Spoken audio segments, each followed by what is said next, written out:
Hoje a gente vai falar um pouco sobre esse fenômeno, esse filme que parece ter saído do nada, apesar dele já estar há uns bons 5 anos, né, em produção. O filme que está ocupando todos os espaços no debate sobre cinema, na conversa casual sobre cinema, até a conversa acadêmica sobre cinema, do Spotify, a Netflix, ao YouTube, o filme que está contaminando tudo. Nesse vídeo eu vou dar um pouco da minha opinião, do que eu achei da obra, algumas curiosidades de bastidor também, falar um pouco sobre a equipe envolvida. Então aquela coisa primeiro de YouTube, né? Segue, comenta, compartilha, se inscreve no canal, né? Dá uma olhadinha, tem o Instagram meu aí na descrição. Se quiser recomendar um filme, pode deixar na descrição também. Então vamos direto pro vídeo que tem muita coisa a falar. Guerreiros do K-pop foi dirigido por Maddie Kang. Maddie, que é uma moça que já está há muitos anos no ramo da animação, não só como diretora, mas no storyboard, no concept art, né? A Meg, ela trabalhou em Over the Edge, né? O filme O Sem Florestas, trabalhou no Shrek. Então ela já trabalhou no Rio também, no Rio que tem um animador brasileiro. Então é uma pessoa que está muito envolvida, ela é sul-coreana, então ela tem um pé ali no assunto bem forte. Inclusive ela dirigiu aquele filme do Lego que se passa no Japão, né? Que é sobre... Eu não cheguei a ver o filme, sobre ninjas. Então ela já vem flertando com esse ambiente já faz um bom tempo.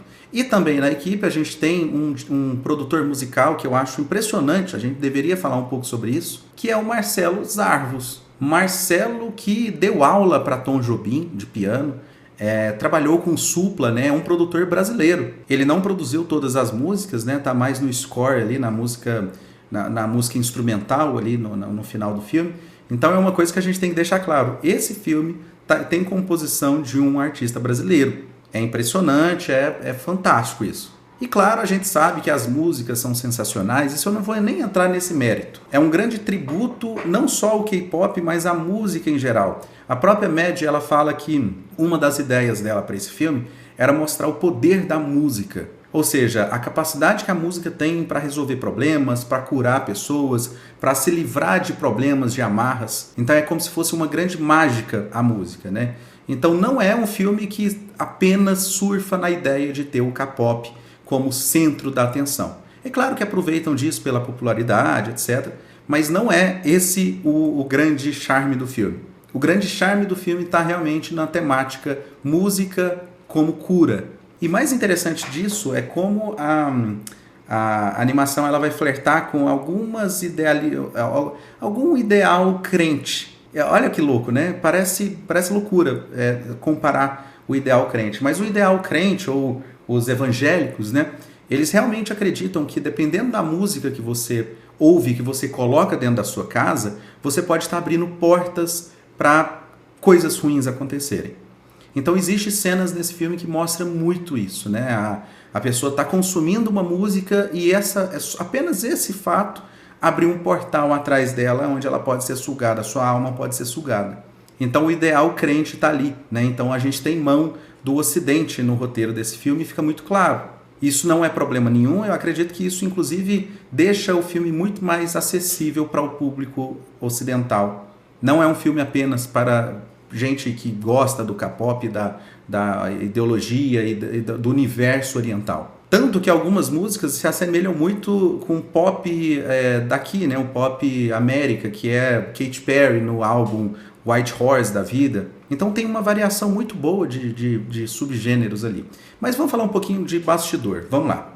A princípio eu já deixei claro que eu adorei o filme, né? Que eu achei o filme bem eficiente. Mas eu queria falar um pouco sobre a animação em geral. Por que a gente tem uma situação da Sony como a grande mentora desses projetos muito revolucionários das últimas décadas para cá em questão de animação? A Sony Animation hoje ela consegue ser maior do que a DreamWorks. E se a gente pensa lá atrás, onde DreamWorks estava reinando ali com Madagascar, enfim, a Blue Sky estava com a Era do Gelo, e o que a Sony tinha era o filme do Emoji e algumas outras coisas ali, né? Tipo o Open Season, né? Que é aquele filme O Bicho Vai Pegar. Então assim, a Sony Animation não era o carro-chefe das animações, mas se você pensa nesse cenário atual, é muito doido ver como a Sony está ditando regras no mercado atual.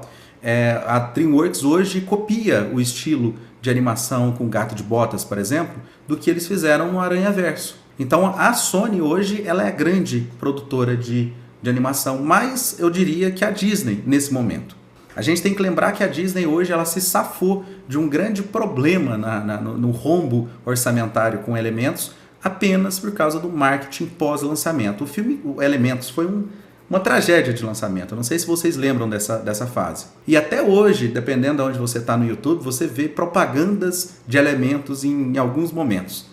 Então eles ainda estão recuperando o prejuízo através de assinatura no Disney Plus. E eles fazerem isso, né, eles terem a Disney Plus, eles criam uma concorrência não só de produção, mas de streaming também. Porque todos os filmes da Disney dependem da assinatura da Disney Plus para você ter acesso. Já a Sony Animation tem uma grande parceria com a Netflix. Lembra do Família Mitchell contra as Máquinas, Revolução das Máquinas, que também tem uma animação diferente, bem experimental, que também foi comprado, também foi disponibilizado pela Netflix, e a Netflix ela é muito clara nisso. Ela não gosta, né, o streaming em si na Netflix tem essa posição, ela não gosta de lançar os filmes antes no cinema.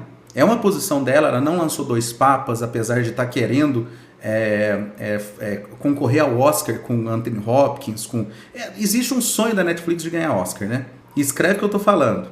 É possível eles ganharem um Oscar justamente aqui com Guerreiras do K-pop. Escreve o que eu tô falando. Agora, voltando, a política da Netflix de não lançar esses filmes no cinema traz até um questionamento. Será que a Sony se arrepende de ter deixado esse filme na mão da Netflix ao invés de ter lançado direto para cinema? Porque esse filme no cinema, eu vou te falar, ia ter sido show de bola. Eu realmente acredito que em algum momento, principalmente após indicação do Oscar, ele volte e apareça em algumas sessões aí no Brasil e no mundo em geral. Eu realmente acredito que eles vão lançar de novo, assim como fizeram com Parasita, que depois da indicação, que aí rodou os cinemas do Brasil. Então é possível que isso aconteça com Guerreiros do K-pop. Mas agora vamos falar de uma controvérsia, algo que a gente pode trazer de análise para dentro do filme, mas que chega a ser um pouquinho, como eu disse, controverso. O que a gente tem aqui é um trio de personagens que são ídolos, né? Ídolos pop, ou enfim, marcos da geração, que tem uma vida muito, muito certinha. A gente tem um manager, um stage manager, não é um stage manager, é um manager de carreira, né? É o dono delas, né? Que é um rapaz extremamente simpático, que é um rapaz que nunca, você não vê em algum momento ele sendo alguém agressivo ou opressivo com elas. Você vê que elas não precisam regrar alimentação, você vê elas comendo bastante, você vê um universo do K-pop que é um universo extremamente maquiado. E hoje é muito fácil a gente imaginar que o que essas pessoas passam, que é fato, a gente sabe de casos de pessoas, de mulheres que são obrigadas a comer gelo e ter uma dieta extremamente rigorosa para manter o corpo perfeito para as apresentações, a gente sabe que isso talvez seja quase uma máscara, porque pela popularidade que Guerreiros do K-pop hoje tem, pode-se criar uma falsa impressão de que ser um ídolo K-pop é algo extremamente prazeroso e gostoso de ser. Mas é uma decisão de narrativa, né? Você adota uma narrativa um pouco mais leve para esse sentido. Em geral, é um filme que tem muita referência interna de outros. Eu não sou um especialista desse universo, na verdade, eu estou longe de entender um pouquinho, mas eu sei que existem muitas referências a grupos, a momentos da história do K-pop que as pessoas sabem que o filme replica. Existem referências visuais de pessoas que parecem outras. Eu não vou entrar muito nesses detalhes. Mas então é um filme, como eu disse, que funciona muito bem para fãs de K-pop, assim como para pessoas que nunca ouviram K-pop. Eu fiquei realmente surpreso com o impacto desse filme, e ele realmente tem uma mensagem muito bonita, que é a relação música e cura, ou música e salvação, que não é algo exclusivo do Oriente.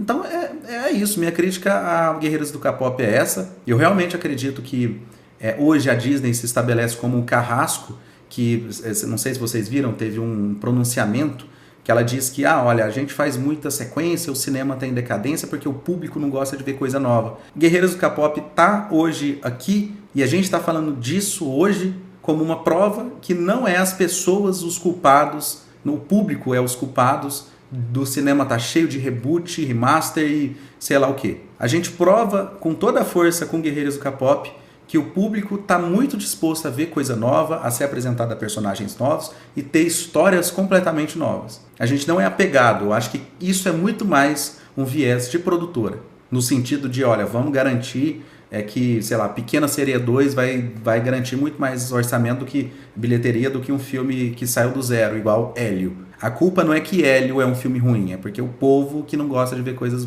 novas. Então é uma grande bobagem, Guerreiros do K-pop tá aí para provar, assim como Robô Selvagem provou, assim como Flow provou. Então a animação hoje passa por uma revolução muito grande. Eu estou muito ansioso para ver os próximos projetos da Sony Animation, que já está há um tempo aí flertando para ganhar um Oscar, né? Todo mundo apostou nele ano passado pro Aranhaverso, né? Que ganharia, mas pode esperar que agora lançando o próximo o próximo Homem-Aranha vai ser a hora dele, assim como foi com o Retorno do Rei, que eles deixaram o Oscar da trilogia para o último filme, né? Então é isso, a minha crítica sobre Guerreiros do K-pop e todo esse cenário foi essa. Se gostou, deixa um comentário, um like, enfim. Até o próximo. Tchau.